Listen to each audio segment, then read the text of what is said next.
Hello दोस्तों, जरा सोचिए। आप जिंदगी के ऐसे मोड़ पर खड़े हैं जहां पीछे लौटना नामुमकिन है और आगे बढ़ना बेहद मुश्किल। न परिवार पूरी तरह आपके साथ है, न समाज आपको समझ रहा है और न ही आपकी खुद की इच्छाएं साफ नजर आ रही हैं। आप बस बीच में फंसे हुए हैं, ट्रैप्ड इन द मिडल। क्या आपने कभी ऐसा महसूस किया है कि आप दो दुनियाओं के बीच झूल रहे हैं? एक तरफ परंपरा, जिम्मेदारियां, उम्मीदें और दूसरी तरफ सपने, इच्छाएं और आपका असली स्वभाव। यही कहानी है इस किताब ट्रैप्ड इन द मिडल की। ये सिर्फ एक इंसान की कहानी नहीं है, बल्कि उन करोड़ों लोगों की दास्तान है जो आज भी इस दोराहे पर खड़े हैं। और आज हम इस पूरी किताब का सफर तय करेंगे, शुरुआत से अंत तक, ताकि आप समझ सके कि लेखक क्या कहना चाहते हैं और इससे हम अपनी जिंदगी में क्या सीख सकते हैं। तो चलिए बिना वक्त गवाए शुरू करते हैं ये अनोखी यात्रा। और याद रखिए, ये कोई साधारण कहानी नहीं है, ये एक आईना है जिसमें शायद आपको अपना ही चेहरा दिख जाए। किताब का आधार डॉक्टर विभाष औत्तरी की ये किताब आधुनिक भारतीय समाज और उसमें पनप रहे संघर्षों की पड़ताल करती है। ये दिखाती है कि कैसे एक इंसान हमेशा बीच में फंसा रहता है, परंपरा और आधुनिकता के बीच, परिवार की उम्मीदों और अपनी इच्छाओं के बीच, जिम्मेदारी और आजादी के बीच। लेखक ने बड़े ही सरल लेकिन गहरे अंदाज में यह बताया है कि यह बीच में फंसना सिर्फ एक व्यक्ति का नहीं, बल्कि एक पूरी पीढ़ी का सच है। कहानी की शुरुआत, कहानी हमें एक ऐसे किरदार से मिलवाती है जो आम इंसान की तरह है। उसका नाम आप रख लीजिए अमित। लेखक ने यहां हर उस इंसान का प्रतिनिधित्व किया है जो इस स्थिति से गुजरता है।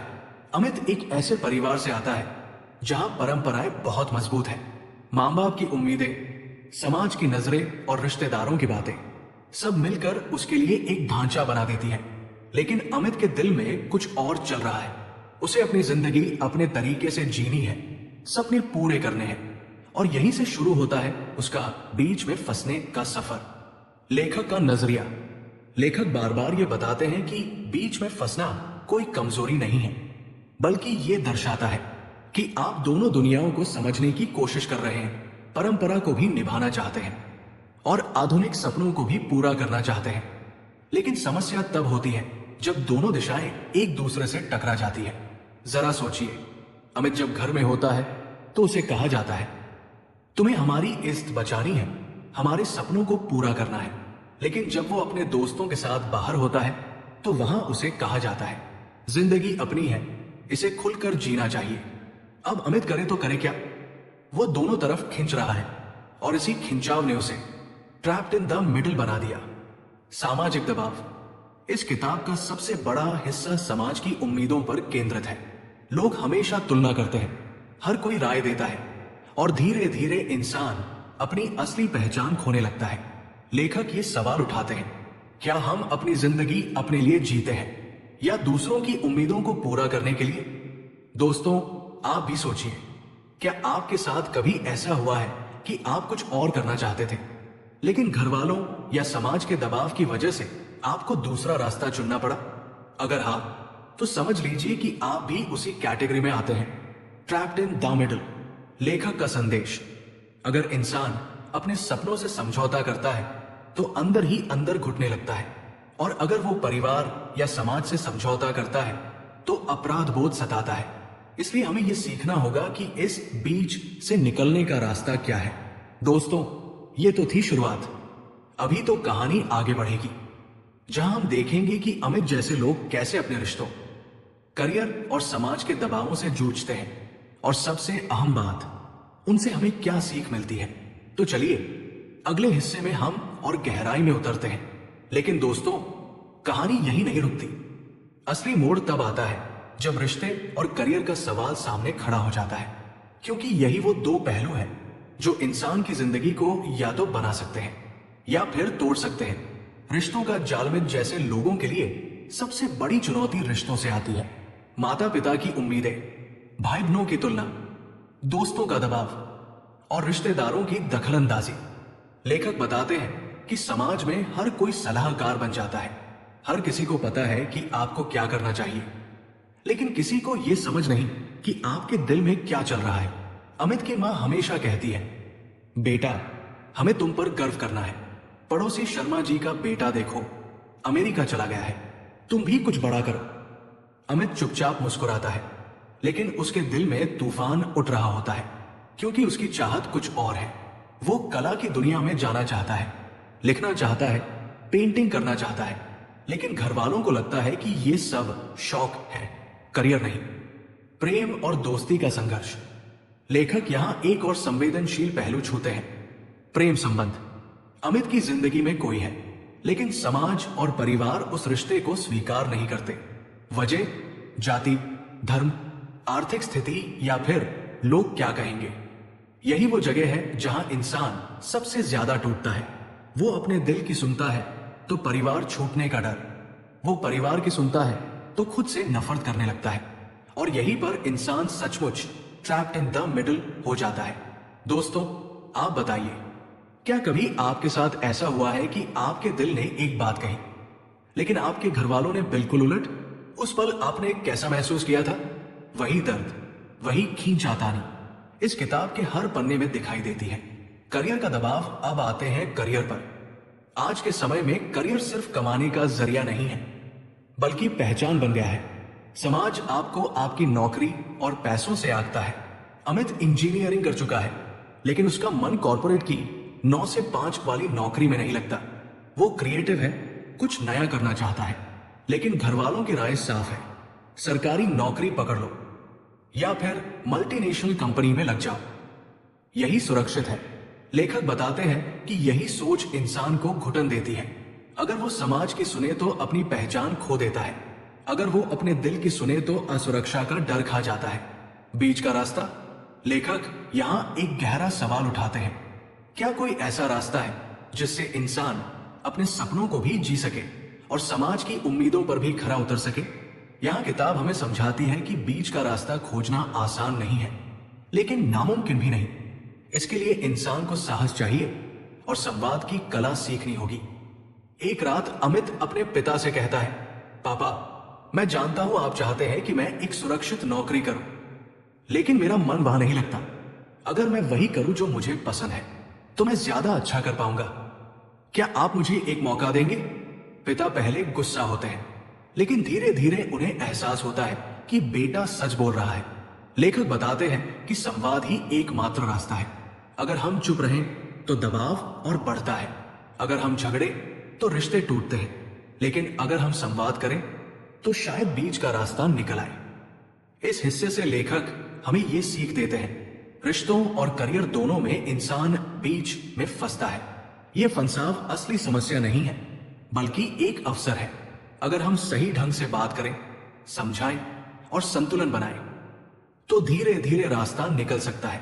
तो दोस्तों, अब तक हमने देखा कि कैसे अमित रिश्तों और करियर के दबाव में फंसा है, लेकिन असली परीक्षा अभी बाकी है, क्योंकि जिंदगी सिर्फ रिश्तों और नौकरी तक सीमित नहीं है। अगले हिस्से में हम देखेंगे कि कैसे समाज, संस्कृति और पहचान इंसान को और गहराई में ट्रैप्ड इन द मिडिल कर देते हैं, और वहीं से शुरू होती है असली जद्दोजहद। दोस्तों, पिछले हिस्से में हमने देखा कि कैसे अमित रिश्तों और करियर की खींचातानी में फंस गया था। एक तरफ मां बाप की उम्मीदें, दूसरी तरफ उसकी अपनी चाहतें, और बीच में वो खुद। लेकिन क्या ये संघर्ष यही खत्म हो जाते हैं? नहीं, असली दबाव तो तब आता है जब इंसान समाज और संस्कृति के जाल में फंस जाता है, क्योंकि ये दोनों ऐसे पिंजरे हैं जिनसे निकलना आसान नहीं। और यहीं से शुरू होती है असली जद्दोजहद। समाज की नजरें। समाज हमेशा देख रहा है, आप कैसे बोलते हैं, आप क्या पहनते हैं, आप किससे दोस्ती रखते हैं, आप किससे शादी करते हैं। हर छोटी बड़ी बात पर समाज की नजर रहती है। अमित जब कॉलेज में था तो उसने कभी सोचा भी नहीं था कि उसके कपड़ों पर भी चर्चा होगी, लेकिन जब वो गांव जाता है तो लोग कहते हैं, अरे देखो, जीन्स पहन कर आया है, ये हमारी संस्कृति बिगाड़ देगा। वही शहर में अगर वो पारंपरिक कपड़े पहनता है तो दोस्त मजाक उड़ाते हैं, भाई शादी में आए हो क्या? अब सोचिए, अमित करे तो करे क्या? संस्कृति बनाम आधुनिकता। लेखक बताते हैं कि सबसे बड़ा संघर्ष संस्कृति और आधुनिकता का है। संस्कृति कहती है परंपरा निभाओ, आधुनिकता कहती है बदलाव अपनाओ, और इंसान बीच में फंस जाता है। ये वैसा ही है जैसे कोई इंसान दो नावों पर सवार हो। एक नाव पर लिखा है अतीत और दूसरी पर लिखा है भविष्य। दोनों नावें अलग अलग दिशाओं में चल रही है और इंसान बीच में खड़ा डगमगा रहा है। पहचान का संकट। लेखक का मानना है कि यह संघर्ष असल में पहचान का संकट है। जब इंसान समाज और संस्कृति के दबाव में जीता है तो धीरे धीरे वो भूल जाता है कि असल में वो कौन है। अमित भी यही महसूस करता है। क्या वो वही है जो उसके माता पिता चाहते हैं, या वही है जो उसका दिल चाहता है, या फिर वही है जो समाज उसे मानने पर मजबूर करता है? ये सवाल उसे अंदर से तोड़ देता है। लोग क्या कहेंगे का डर। किताब का एक बड़ा हिस्सा लोग क्या कहेंगे पर केंद्रित है। ये वही डर है जो हर किसी को जकड़े रखता है। अमित की एक दोस्त ने विदेशी लड़के से शादी की। पूरा समाज पीछे पड़ गया। बातें होने लगी, ये हमारे खानदान की ईस्ट मिट्टी में मिल गई। अमित सोचता है, क्या ईस्ट इतनी सस्ती है कि किसी की पसंद से तय हो जाए? लेकिन फिर उसे एहसास होता है कि यही समाज का सच है। यहां ईस्ट ताप की नहीं होती, ये दूसरों के मानकों से नापी जाती है। संस्कृति की सुंदरता और बंधन। लेखक यहां संतुलित दृष्टिकोण रखते हैं। वे कहते हैं कि संस्कृति सिर्फ बोझ नहीं है, इसमें सुंदरता भी है। संस्कृति हमें जड़ों से जोड़ती है, ये हमें सामूहिक पहचान देती है, ये हमें एक बिलोंगिंग का एहसास कराती है। लेकिन जब यही संस्कृति कठोर नियमों और पाबंदियों में बदल जाती है तो इंसान दम घुटने लगता है। समाज से संवाद। लेखक का सुझाव है कि इंसान को समाज से लड़ने की बजाय उससे संवाद करना चाहिए। हमें अपनी पीढ़ी और आने वाली पीढ़ी को यह सिखाना होगा कि बदलाव बुरा नहीं है। हमें यह समझाना होगा कि परंपरा और आधुनिकता दुश्मन नहीं है, बल्कि एक दूसरे को पूरक बना सकती है। एक दिन अमित अपने चाचा से कहता है, चाचा, आप कहते हैं कि हमारी संस्कृति हमें जोड़ती है। सही है, लेकिन अगर यही संस्कृति किसी को अपने सपनों से दूर कर दे तो क्या यह सही है? चाचा पहले चुप रहते हैं, फिर धीरे से कहते हैं, बात तो सही है बेटा, पर समाज को समझाना आसान नहीं। और यही है इस किताब की खूबसूरती। ये आसान जवाब नहीं देती, बल्कि कठिन सवाल खड़े करती है। संदेश इस हिस्से से किताब हमें यह सिखाती है कि समाज और संस्कृति जरूरी है, लेकिन इन्हें कठोर जेल नहीं बनना चाहिए। इंसान की असली पहचान उसके अंदर है, बाहर नहीं। हमें परंपरा और आधुनिकता के बीच संतुलन बनाना सीखना होगा। दोस्तों, पिछले हिस्सों में हमने देखा कि कैसे रिश्ते, करियर, समाज और संस्कृति अमित को जकड़े हुए हैं। बाहर से वो हमेशा खींचा जा रहा है, कभी परिवार की तरफ, कभी समाज की तरफ और कभी अपनी इच्छाओं की तरफ। लेकिन असली लड़ाई तो अब शुरू होती है, क्योंकि सबसे कठिन जंग बाहर वालों से नहीं होती। सबसे कठिन जंग इंसान खुद से लड़ता है, और अमित अब उसी दौर में प्रवेश करता है। अंदर की आवाज। लेखक बताते हैं कि जब बाहर का शोर बढ़ जाता है तब इंसान अपने अंदर की आवाज सुन ही नहीं पाता। अमित भी यही महसूस करता है। वो सोचता है कि उसका सपना सच है या बस एक कल्पना। वो डरता है कि कहीं उसका रास्ता गलत तो नहीं। और सबसे बड़ा सवाल, क्या मैं सच में वही हूं जो मैं सोचता हूं, या वही जो लोग मुझे कहते हैं? एक रात सब सो चुके हैं। अमित अपने कमरे में अकेला बैठा है। खिड़की से आती चांदनी उसे और बेचैन कर रही है। वो खुद से कहता है, अगर मैं अपनी जिंदगी अपने तरीके से जीना चाहता हूं तो क्यों इतना डर रहा हूं? और अगर मैं सबकी सुनूंगा तो मैं रहूंगा कहां? मैं तो मिट ही जाऊंगा। उसकी आंखों से आंसू निकल आते हैं, और यही आंसू उसके असली संघर्ष की निशानी है। डर और अपराध बोध। अमित जैसे इंसान को दो चीजें सबसे ज्यादा सताती है। डर असफल होने का डर, परिवार खोने का डर, समाज से कट जाने का डर। अपराध बोध, अगर उसने अपनी राह चुनी तो मां बाप की उम्मीदें टूट जाएंगी। अगर उसने परिवार की राह चुनी तो उसका खुद का दिल टूट जाएगा। यही दो बातें मिलकर इंसान को भीतर से खोखला कर देती है। आत्मसंवाद, सेल्फ टॉक। लेखक बताते हैं कि हर इंसान को एक समय ऐसा आता है जब उसे खुद से बातें करनी पड़ती है। यही आत्मसंवाद असली समाधान की शुरुआत है। अमित अपने मन से सवाल करता है, क्या मेरी खुशी मायने नहीं रखती? अंदर से आवाज आती है, मायने रखती है, लेकिन इसके लिए साहस चाहिए। अमित फिर पूछता है, अगर मैं हार गया तो? मन जवाब देता है, कम से कम तुम अपनी राह पर चले तो सही। ये संवाद उसे ताकत देता है, खुद की पहचान की खोज। धीरे धीरे अमित समझता है कि असली पहचान बाहर नहीं, भीतर है। उसे ये तय करना है कि वो कौन है। उसे ये मानना है कि गलतियां करना भी उसकी यात्रा का हिस्सा है। उसे ये सीखना है कि किसी को खुश करने से पहले खुद को खुश करना जरूरी है। लेखक का संदेश। इस हिस्से में लेखक हमें गहरा संदेश देते हैं। अगर आप अपनी असली पहचान नहीं ढूंढते तो आप हमेशा दूसरों के सपनों का बोझ ढोते रहेंगे। यानी आत्मखोज ही इस जाल से निकलने का रास्ता है। संघर्ष से शक्ति। किताब बताती है कि संघर्ष हमेशा बुरा नहीं होता, यह हमें मजबूत बनाता है। यह हमें सिखाता है कि हमें क्या नहीं चाहिए, और यही हमें हमारी असली राह पर ले जाता है। अमित एक दिन अपनी पेंटिंग्स लेकर एक एग्जीबिशन में जाता है। वहां कुछ लोग उसकी कला की तारीफ करते हैं। उसी पल उसे एहसास होता है कि यही उसका सच है। चाहे दुनिया उसे समझे या न समझे, लेकिन उसकी कला ही उसकी पहचान है। धीरे धीरे बदलाव। अमित अब बाहर नहीं, भीतर देखना शुरू करता है। वो महसूस करता है कि असली आजादी तभी मिलेगी जब वो खुद को स्वीकार करेगा।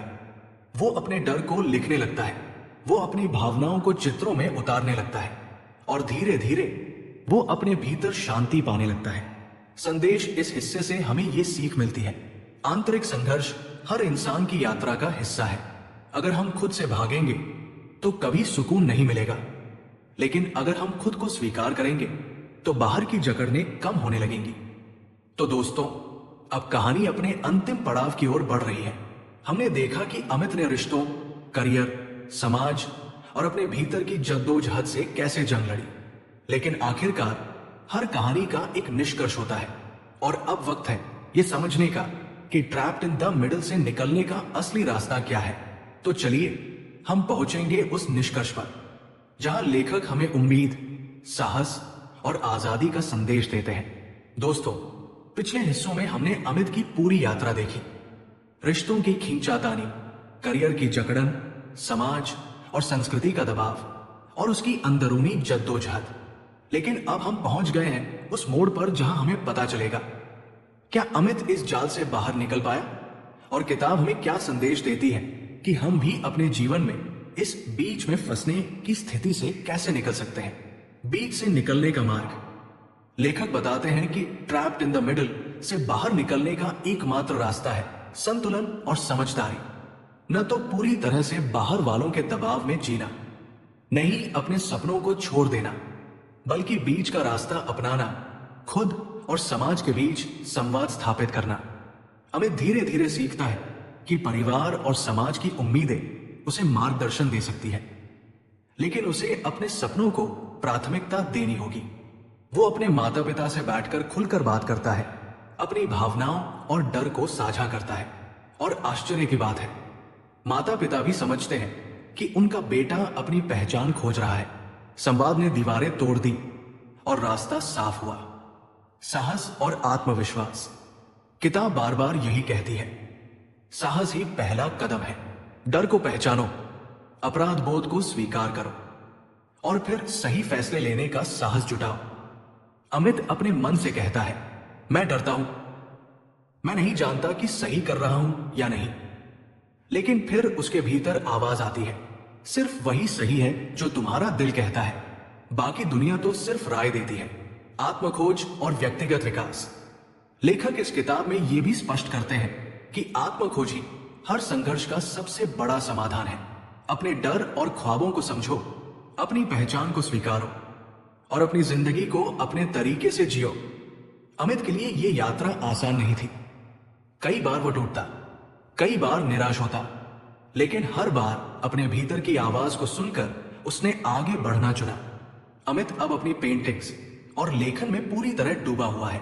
वो जानता है कि हर निर्णय में खतरा है, हर कदम में चुनौती, लेकिन अब डर उसे नहीं रोकता।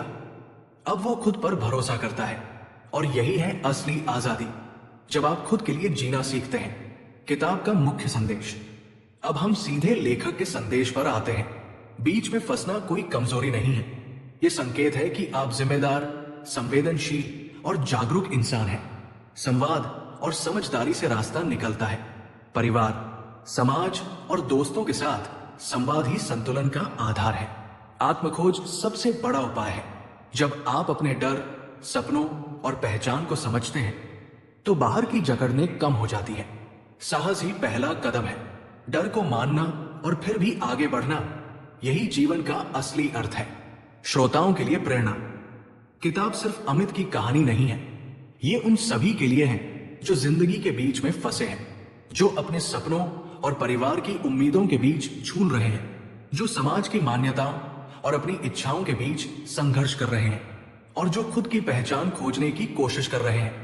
तो दोस्तों, अगर आप भी कभी खुद को बीच में फंसा हुआ महसूस करें तो याद रखिए, डर को स्वीकार करें, संवाद करें और अपने भीतर की आवाज को सुने, क्योंकि यही आपको आपके असली रास्ते तक ले जाएगा। अंतिम नोट, किताब ट्रैप्ड इन द मिडल ये सिखाती है कि जिंदगी केवल या तो परिवार की राह या अपने सपनों की राह नहीं होती। असली कला है दोनों के बीच संतुलन बनाने की। असली सफलता है अपने डर और उम्मीदों के बीच संतुलन साधने की। और असली आजादी है खुद को पहचानने और अपने तरीके से जीने की। तो दोस्तों, अगली बार जब आप खुद को बीच में फंसा हुआ महसूस करें तो याद रखिए, आप अकेले नहीं हैं। हर अमित आपके आसपास है। और सबसे अहम बात, रास्ता हमेशा होता है, बस देखने की जरूरत है। इस किताब ने हमें दिखाया कि संघर्ष, डर और अपराध बोध भी हमारी ताकत बन सकते हैं। हमें बस समझदारी और साहस चाहिए। याद रखिए, ट्रैप्ड इन द मिडल होने का मतलब है आप जिंदा हैं, आप सोच रहे हैं और आप आगे बढ़ने की कोशिश कर रहे हैं। यही असली जीत है। अगर आपको यह किताब और इसकी कहानी पसंद आई तो लाइक, शेयर और सब्सक्राइब जरूर करें और कमेंट में बताइए कि आप अपनी जिंदगी में कहां बीच में फंसे हुए हैं और आपने इसे कैसे संभाला। धन्यवाद। और याद रखिए, अपनी जिंदगी अपने तरीके से जीना हमेशा सबसे बड़ा साहस है।